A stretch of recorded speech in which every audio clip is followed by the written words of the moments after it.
एक छोटा सा गांव था, नाम था सोनापुर। वहाँ एक गरीब दंपति किशन और मीरा अपनी रोजी रोटी के लिए आलू पूरी का ठेला चलाते थे। उनकी पूरी का स्वाद लाजवाब था। मसालेदार आलू की सब्जी, ऊपर से हरी मिर्च और धनिया की खुशबू, और फूली फूली गरम पूरी। लेकिन पता नहीं क्यों अब उनके ठेले पर कोई आता ही नहीं था। उसी गांव में मोहन नाम का एक आदमी भी आलू पूरी बेचता था। उसके ठेले पर रोज इतनी भीड़ रहती कि जगह भी नहीं मिलती थी। एक दिन दो ग्राहक वहीं बात कर रहे थे।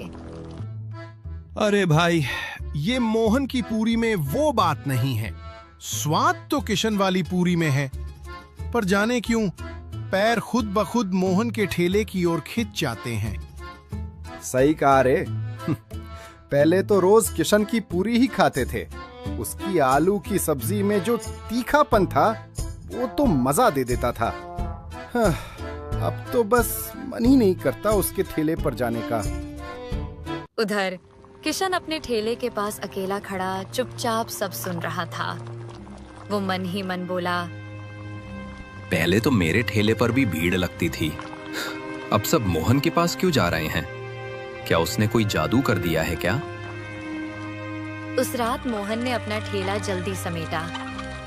सारे आलू पूरी बेच चुका था। घर पहुंचते ही उसकी पत्नी सजन बोली, जी, आज तो अमावस्या की रात है, याद है ना? हाँ याद है। तुमने तैयारी कर ली? जी, पूरे 13 किलो चिकन पका लिया है। पर बताओ ना, हर बार 13 किलो ही क्यों? 10 या 20 क्यों नहीं? अरे भगवान, मैंने उसे 13 तारीख को ही नींद से जगाया था। अब उसे हर अमावस्या को 13 किलो चिकन चाहिए। अगर नहीं दिया तो हमें ही खा जाएगा।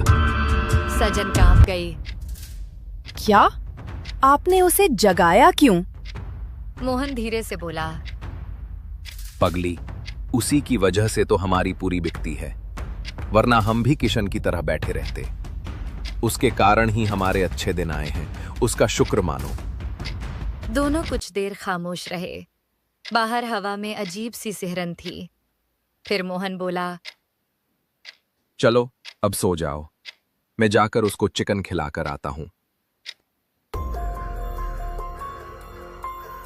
आखिर वो कौन है जो हर अमावस्या को 13 किलो चिकन मांगता है?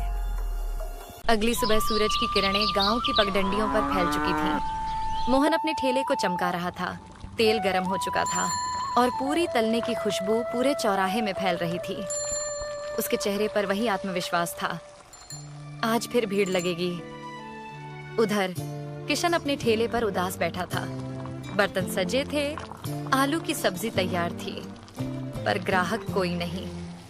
वह मन में बोला, कभी मेरे ठेले पर भी भीड़ रहती थी। अब तो जैसे गांव वालों को मेरा चेहरा भी नहीं दिखता। तभी गांव में शहर से आए एक दंपति दाखिल हुए, राकेश और नेहा। उन्होंने एक गांव वाले को रोका। भाई साहब, हम नए आए हैं इस गांव में, नाश्ता करना है, बताइए कहाँ मिलेगा अच्छा?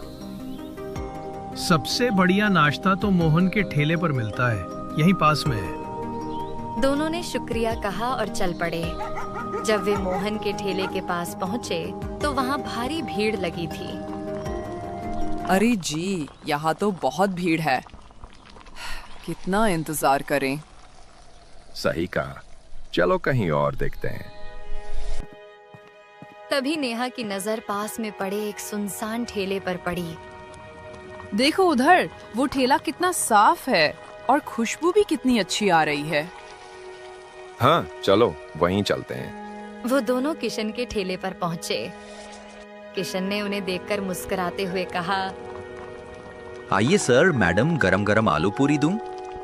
हाँ भाई, 2 प्लेट देना। पूरी एकदम फूली हुई होनी चाहिए। किशन ने स्नेह से 2 प्लेट परोसी। दोनों ने पूरी चखी। वाह, ये तो वाकई लाजवाब है। सच में भाई, तुम्हारी पूरी का तो कोई जवाब नहीं। पर एक बात बताओ, इतने बढ़िया स्वाद के बाद भी यहाँ कोई ग्राहक क्यों नहीं? क्या बताऊं साहब, उस मोहन ने कुछ जादू कर रखा है। गांव वाले अब मेरे ठेले की तरफ देखते भी नहीं। आप शहर से हैं इसलिए बच गए, नहीं तो आपके पैर भी उसी के ठेले की ओर खिंच जाते। अरे भैया, ऐसा कुछ नहीं होता।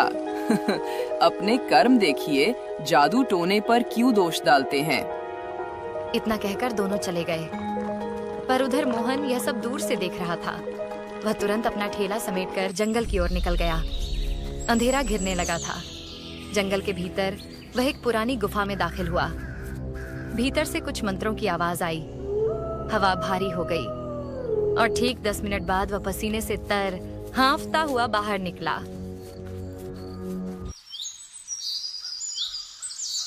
अगली सुबह वहीं शहर वाले फिर नाश्ते के लिए निकले।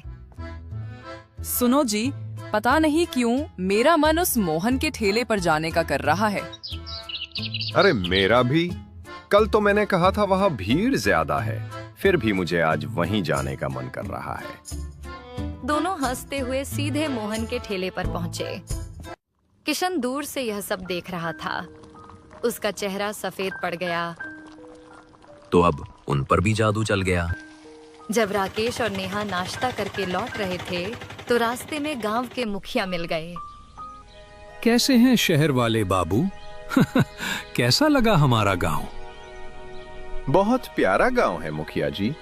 बस एक अजीब बात है, कल हम किशन के ठेले पर गए थे, आज जाने क्यों हमारे पैर खुद ब खुद मोहन के ठेले की ओर खिंच गए।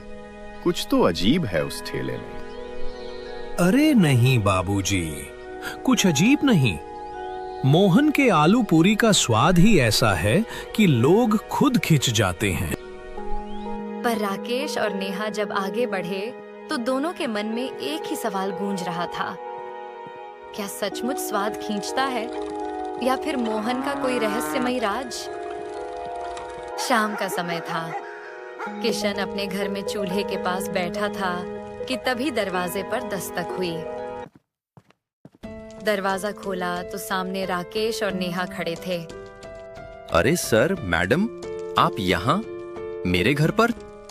किशन जी, जो आपने कहा था, लगता है वो सब सच है। देखा, मैंने पहले ही कहा था वो मोहन कोई साधारण आदमी नहीं है। पर आपको यकीन ही नहीं हुआ। अब यकीन हो गया है किशन। जो आज हमने देखा उसके बाद शक की गुंजाइश नहीं बची। किशन हैरान होकर बोला, क्या देखा आपने? हमने मोहन को जंगल की तरफ जाते देखा। एक थैली में कुछ था, शायद वही राज छिपा है वहां। तो फिर देर किस बात की? चलो आज उस जादू का पर्दा फाड़ ही देते हैं। तीनों जंगल की ओर निकल पड़े। हवा ठंडी थी, पेड़ झूम रहे थे और चारों तरफ एक रहस्यमय सन्नाटा था। सुनिए, ये कैसी गंध है? चिकन की खुशबू जैसी। लगता है मोहन ने ही चिकन लाया होगा। दूसरा कौन जंगल में चिकन लाएगा? कुछ दूर जाने पर उन्हें एक पुरानी गुफा दिखाई दी। गुफा के भीतर से किसी के बड़बड़ाने की आवाज आ रही थी, जैसे कोई मंत्र पढ़ रहा हो। किशन सुनो, ये आवाज मोहन की लग रही है। मुझे डर लग रहा है, वापस चलें? नहीं नेहा जी, अब पीछे नहीं हटेंगे, चलिए। तीनों धीरे धीरे गुफा के अंदर गए। उस रात के बाद किशन, राकेश और नेहा को किसी ने फिर कभी नहीं देखा। कहते हैं तीनों उसी गुफा में कैद हो गए और मोहन का राज राज ही रह गया। अगली सुबह मोहन ने हमेशा की तरह अपना ठेला लगाया, मुस्कुराते हुए पूरी तलने लगा और इसी तरह खत्म हो गई कहानी एक लालची आलू पूरी वाले की।